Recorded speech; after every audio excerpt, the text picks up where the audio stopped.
silver sitting in a drawer, or a plastic bag. That's not storage. That's a risk.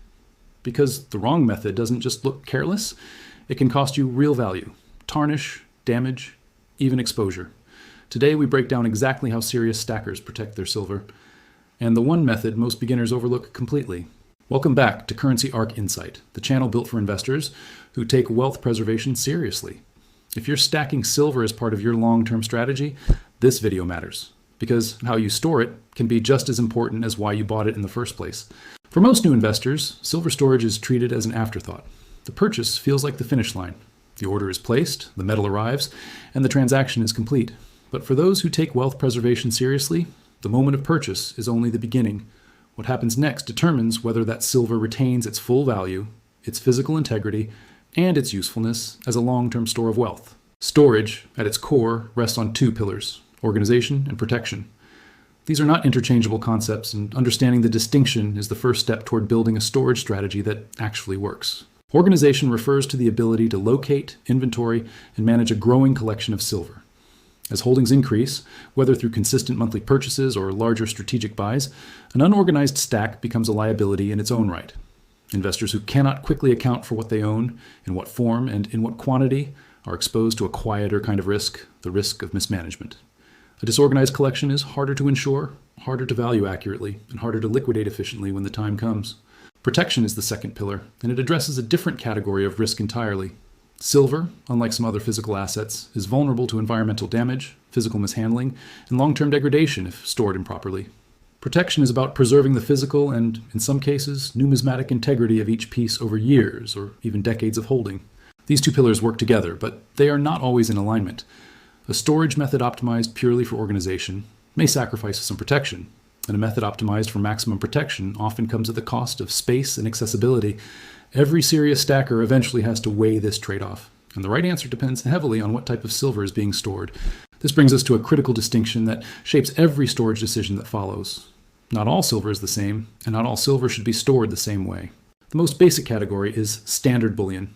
This includes widely produced coins, rounds, and bars valued primarily for their metal content rather than any collectible premium. Bullion is typically purchased in volume, held for its weight in silver, and intended to be liquidated at or near spot price plus a modest premium.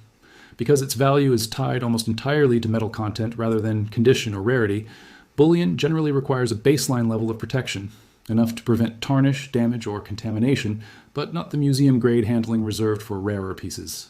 The second category is what might be called premium or better bullion. This includes coins and bars that carry a higher premium over spot, due to limited mintage, special designs, or increased demand within the stacking community. While still fundamentally valued for their metal content, these pieces often benefit from more careful handling, since their premiums can be affected by visible wear, toning, or handling marks in ways that standard bullion is not. The third category is collectible or numismatic grade silver. These are coins whose value is driven significantly, sometimes primarily, by rarity, condition, mint history, or grading, rather than melt value alone. For this category, storage decisions carry the most weight. A single scratch, a cloudy capsule, or exposure to the wrong environment can measurably reduce value in a way that would be irrelevant for a bag of generic silver rounds. Over time, as premiums on certain coins rise, some investors find that pieces once purchased purely as bullion begin functioning more like semi-numismatic holdings, simply because scarcity and demand have shifted their status in the marketplace. Even in that case, the underlying beauty and craftsmanship of these coins often justifies a higher standard of care, regardless of their official classification. Understanding which category a given piece of silver falls into is the necessary first step before selecting a storage method. An investor stacking generic rounds by the tube has fundamentally different priorities than one carefully building a small collection of graded or limited mintage coins.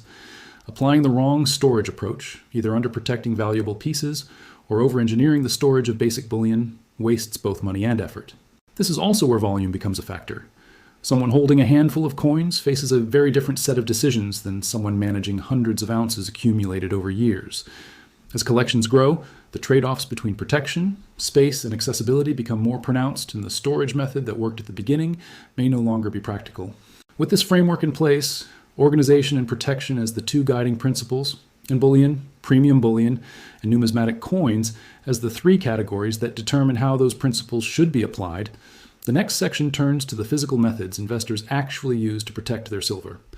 From individual capsules designed for maximum protection, to tubes and monster boxes built for volume storage, to the raw, stacked approach favored by minimalists, each method carries distinct advantages and trade-offs. The right choice is rarely about which method is universally best. It is about which method aligns with the type of silver being stored, the size of the collection, and the level of protection that collection genuinely requires. Once an investor understands what category their silver falls into, the next decision is which physical method will actually protect it. There is no single correct answer here. Each method involves a trade-off between protection, space efficiency, and accessibility, and the right choice depends on the type of silver being stored and how large the collection has grown. The first and most protective option is the individual capsule. Capsules are designed to hold a single coin or bar in a rigid, form-fitted casing that shields it from the two greatest physical threats: dings from handling and contact damage from other coins knocking against each other in storage. For numismatic or premium bullion, where a single scratch or edge nick can measurably affect value, capsules are often considered the gold standard, or in this case, the silver standard, of protection. They also offer a secondary benefit: display value. A capsuled coin can be handled, examined, and appreciated without ever touching the actual metal surface, which reduces the risk of oils, moisture, or residue transferring from skin to coin. Not all capsules are created equal. Quality varies significantly between manufacturers, and cheaper capsules may fit loosely, allowing the coin to shift and rattle inside, which defeats much of the purpose. Investors serious about protecting premium pieces typically research capsule brands the same way they research the coins themselves. The trade-off with capsules is space. A single capsuled coin takes up considerably more room than the same coin stored in bulk. For an investor with 5 or 10 special pieces, this is a non-issue. For someone attempting to capsule an entire monster box of bullion coins, the space requirements become impractical quickly, both in terms of physical storage and cost, since capsules add up financially when purchased in volume. This leads to the second major method: tube storage. Tubes are the standard approach for stackers accumulating bullion coins and rounds that do not carry significant numismatic value. Rather than protecting each coin individually, a tube holds a stack of coins together, typically 20 to 25 depending on the product, in a single cylindrical container. This dramatically improves space efficiency compared to individual capsules, while still offering a reasonable degree of protection from the outside environment. Tubes are particularly popular because they scale well. A single tube is easy to manage, but tubes also combine neatly into larger storage units. For investors purchasing silver eagles or similar widely produced coins, tubes eventually accumulate into what is commonly called a monster box, essentially a full case containing multiple tubes and, depending on the product, up to 500 coins. This is where organization and protection begin working together efficiently. A monster box is compact relative to its content, easy to inventory, and offers meaningful protection against the elements without the cost and bulk of individual capsules. The trade-off with tube and monster box storage is that it still consumes meaningful physical space, particularly as collections grow into the thousands of ounces. It is also a method best suited to standard, uniform coins rather than mixed collections of varying sizes and shapes, since tubes are typically sized for specific coin dimensions. The third method sits at the opposite end of the spectrum from capsules: raw stacking. This is the most minimalist and space-efficient approach, where bars or coins are simply stacked directly on top of each other with no individual packaging at all. Some manufacturers design bars specifically for this purpose, with stackable edges or interlocking features that make raw stacking more stable and secure. This method is popular among investors who prioritize maximum metal per square inch of storage space, often those holding large quantities of bars rather than coins. The obvious trade-off with raw stacking is exposure. Without any protective packaging, silver stored this way is directly exposed to open air, which introduces the environmental risks discussed in the next section, most notably tarnish from airborne contaminants. Raw stacking also offers no protection against scratches or contact marks from the stacking process itself, which is generally an acceptable trade-off for bullion-grade bars, but a poor choice for anything with numismatic value. Taken together, these three methods represent a spectrum rather than three isolated choices. Capsules sit at the maximum protection, minimum efficiency end. Raw stacking sits at the maximum efficiency, minimum protection end. Tubes and monster boxes occupy the middle ground, and for this reason, they remain the most common choice among stackers who hold a mix of standard bullion in meaningful volume. Most serious investors do not rely on a single method exclusively. Instead, they apply capsules selectively to their most valuable or premium pieces, use tubes and monster boxes for the bulk of their standard bullion holdings, and reserve raw stacking, if used at all, for bars specifically designed for that purpose. This layered approach allows protection to scale with value rather than applying a one-size-fits-all solution to a collection that, as established in the previous section, is rarely uniform in composition. Physical protection, however, only addresses part of the equation. Even the best chosen container cannot fully shield silver from a threat that operates independently of packaging choice, the surrounding environment itself. That is where the discussion turns next. Choosing the right physical container is only half the battle. Even a well-protected coin sitting in a high-quality capsule or tube can still suffer damage if the surrounding environment works against it. Silver is a chemically reactive metal, and understanding what it reacts to is essential for any investor serious about preserving both the appearance and the value of their holdings over time. The single greatest environmental threat to silver is air quality, specifically exposure to airborne contaminants that cause tarnish. Tarnish occurs when silver reacts with sulfur compounds present in the surrounding air. These compounds can come from a surprising range of sources: household materials, certain types of paper and cardboard, rubber, some paints, and even pollutants in ambient air depending on location. Over time, this reaction produces the visible darkening or discoloration commonly known as toning. It is worth noting that toning is not universally viewed as damage. Some collectors specifically seek out toned coins, particularly when the toning is even and visually attractive, since certain toning patterns can actually increase desirability among a niche of collectors. However, for the vast majority of bullion investors, toning is undesirable.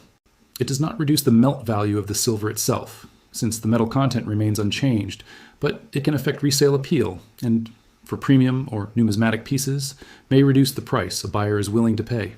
Whether toning is welcomed or avoided is ultimately a matter of individual preference. But investors should understand that once toning occurs, it is generally not reversible without professional intervention, and improper cleaning attempts can cause far more damage than the toning itself. The second major environmental factor is humidity combined with temperature. Moisture in the air accelerates chemical reactions on metal surfaces, and heat compounds this effect by increasing the rate at which those reactions occur. This means that a storage environment, which is both warm and humid, creates close to worst-case conditions for silver preservation. The ideal storage environment is the opposite: cool and dry with minimal humidity fluctuation. This is one of the most practical and immediately actionable principles in silver storage, since it applies regardless of which physical container method an investor chooses. A capsuled coin stored in a damp basement is still at meaningfully higher risk than the same coin stored in a cool, dry closet or safe. The third environmental threat is specific to certain storage materials themselves rather than the ambient air: PVC or polyvinyl chloride. PVC is a plastic compound historically used in some flips, sleeves, and soft storage materials because of its flexibility. Unfortunately, PVC breaks down chemically over time, releasing plasticizers that react with silver's surface. This reaction produces a distinctive haze or thick film on the coin, sometimes described as a greasy or cloudy appearance. Unlike simple tarnish, PVC damage actively degrades the coin's surface and is widely regarded as one of the most serious and preventable threats in silver storage. The good news is that PVC contamination is entirely avoidable with basic diligence. Investors should specifically seek out flips, sleeves, and holders labeled as PVC-free. Non-PVC materials tend to be somewhat stiffer and more brittle than their PVC counterparts, which can make them slightly less convenient to handle, but this trade-off is minor compared to the alternative of long-term surface damage. Most modern, reputable storage products have moved away from PVC entirely, but older storage materials or budget options from less careful manufacturers may still contain it. Checking packaging and product descriptions before purchasing storage supplies is a simple habit that prevents a largely irreversible problem. There is one storage-related issue that deserves specific clarification because it is frequently, and incorrectly, blamed on poor storage: milk spots. Milk spots are the cloudy, whitish blemishes that sometimes appear on silver coins, particularly newer bullion. Unlike tarnish or PVC damage, milk spots are not caused by how a coin is stored after purchase. They form during the minting process itself, typically from residue left by the milk-based solution sometimes used to wash coin blanks before striking, and can take weeks, months, or even years to become visible on the coin's surface. Because of this, no storage method, however careful, can prevent milk spots from appearing, and no amount of poor storage causes them either. Investors should understand this distinction clearly. Milk spots are a manufacturing stage issue, not a storage failure, and their eventual appearance is essentially unavoidable for certain coins, regardless of how well they are protected afterward. Taken together, these three environmental factors, airborne sulfur compounds causing tarnish, humidity and heat accelerating chemical reactions, and PVC materials causing irreversible surface film, represent the invisible risks that operate independently of which physical container a coin sits in. A cool, dry, low-sulfur, PVC-free environment is the baseline every storage method should aim to achieve, regardless of whether the underlying method is capsules, tubes, raw stacking, or something else entirely. With both physical protection methods and environmental threats established, the next section turns to the everyday, accessible storage formats that most stackers actually use day to day, and where a lesser known but practical alternative fits into the picture for those just beginning their stacking journey. Beyond capsules, tubes, and raw stacking, most stackers rely on a handful of simple, low-cost formats for day-to-day organization. These methods are less about maximum protection and more about practicality, especially for investors still building out their collection. The most widely used entry-level option is the coin flip. Flips are small, flexible sleeves, typically made of cardboard with a clear plastic window that hold a single coin in place while allowing it to be viewed from both sides. Their appeal lies in cost and convenience. Flips are inexpensive, easy to store in bulk, and simple to label or sort. The critical caveat, consistent with the environmental risks discussed earlier, is that flips must be PVC-free. Non-PVC flips tend to be stiffer and slightly more prone to cracking at the fold, but that minor inconvenience is a worthwhile trade-off against the risk of long-term surface film. Given how cheap flips are, there is rarely a good reason to use anything but PVC-free versions. Closely related to flips are 2x2 cardboard holders, so named for their standard 2-inch by 2-inch dimensions. Functionally similar to flips, 2x2s are typically stapled or snapped shut around the coin, and are especially popular for smaller coins, though larger formats exist for bigger coins as well. Their real advantage shows up at scale. Specialized storage boxes are designed specifically to hold rows of 2x2s, letting investors flip through a growing collection the way one might flip through a card catalog. This makes 2x2s a strong middle ground option for investors who want individual protection without the bulk and cost of full capsules, particularly for coins that fall somewhere between plain bullion and higher value pieces. The third common format is the simple storage bag. Bags offer maximum convenience. Silver can be poured in, sealed, and accessed again in seconds, with no fumbling through tubes or capsules. For plain, worn, pre-1965 constitutional silver, junk silver, in the traditional sense, bags are often perfectly adequate, since this type of silver is valued almost entirely for melt content rather than appearance. The drawbacks are twofold. First, many bags carry the same PVC risk as flips, so material choice matters here as well. Second, and more practically, bags obscure visibility. Silver stored this way is not easy to inspect, admire, or quickly inventory, which matters more for investors who want to actually engage with their collection rather than simply warehouse it. This visibility gap is what leads some stackers, particularly those newer to the hobby, toward a less conventional but genuinely practical alternative: repurposed glass containers, such as a large jar. While not a formal numismatic storage product, a glass jar solves the exact problem bags create. The silver remains fully visible, which turns storage into something more engaging than a sealed, opaque bag ever could. There's also a psychological benefit worth acknowledging. Watching a jar gradually fill up creates a visible sense of progress toward an accumulation goal, something that tubes and monster boxes, tucked away and out of sight, simply do not offer in the same way. For beginners, stacking constitutional silver or generic rounds under spot price, a well-sealed glass jar kept in a cool, dry location is a low-cost, PVC-free, and genuinely motivating storage method, provided it is kept somewhere secure rather than left out in the open. It is worth noting that none of these everyday formats are mutually exclusive. Many stackers use flips or 2x2s for pieces they want to individually track or display, tubes for bulk bullion, and a bag or jar for miscellaneous or lower premium silver they are simply accumulating over time. The right combination depends on the type of silver being stored, as established in Part 1, and the level of protection that type of silver actually requires. Choosing the right container and avoiding environmental damage solves the physical preservation problem. But protecting the silver itself is only half the equation. The other half is protecting where that silver is kept and who might come to know it is there. That is the subject of the final section. Choosing the right container and controlling the surrounding environment solves the physical preservation problem. But even perfectly stored silver, capsuled, tubed, kept cool and dry, PVC-free, is only as safe as the location it sits in and how well that location's existence is guarded. This final piece, often underweighted by newer investors, is arguably the most important layer of protection in the entire storage strategy. The first principle is straightforward but frequently overlooked: discretion. The safest storage method in the world offers little protection if too many people know it exists. This is not about paranoia, it is about basic risk management. Precious metals are, by nature, valuable, portable, and largely untraceable once removed from their original location. That combination makes discretion a genuine security measure, not an afterthought. Investors should be mindful of how openly they discuss the size or location of their holdings, whether online, with casual acquaintances, or even with extended family members who may not exercise the same level of discretion. Where the silver is physically kept matters just as much as how it is discussed. A home safe remains one of the most practical solutions for the average investor, but not all safe placements are equal. A safe bolted into a closet floor in an inconspicuous location offers meaningfully more protection than one sitting in plain view in a home office or bedroom. The goal is to avoid an obvious first stop location, the places anyone with basic knowledge of typical hiding spots would check first. Investors with access to trusted, discreet family members or friends in separate locations sometimes choose to split holdings across more than one site entirely, reducing the impact of any single point of failure, whether that is theft, fire, or another localized event. Beyond the safe itself, layered home security plays a supporting but important role.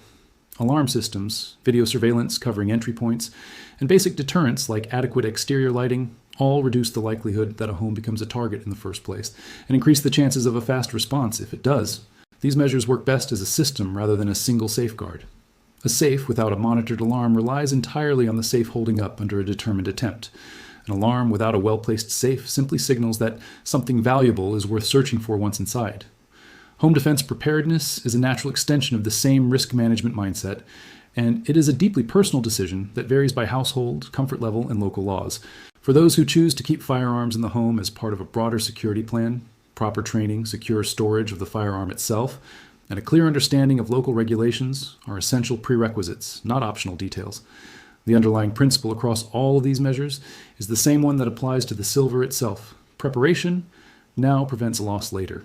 No one should assume they are exempt from being a target simply because their holdings feel modest. Consistency and discretion in security matters regardless of collection size. Taken as a whole, the 5 layers covered in this video, understanding what type of silver you own, choosing the right physical protection method, controlling environmental exposure, selecting the right everyday storage format, and finally, securing the location itself, form a complete framework for protecting a silver holding from the moment of purchase onward. None of these layers work particularly well in isolation. A capsuled, environmentally protected coin sitting in an unsecured, widely known location is still vulnerable. A well-hidden safe holding silver, damaged by humidity and PVC exposure, has already lost value before anyone tries to steal it. Real protection comes from applying all 5 layers together, matched to the type and size of the collection being protected. That covers the full picture of silver storage, from the coin in your hand to the room it ultimately sits in. If there is a method not covered here that has worked well for your own stacking journey, it is worth comparing notes, since every collector eventually develops their own system, shaped by experience.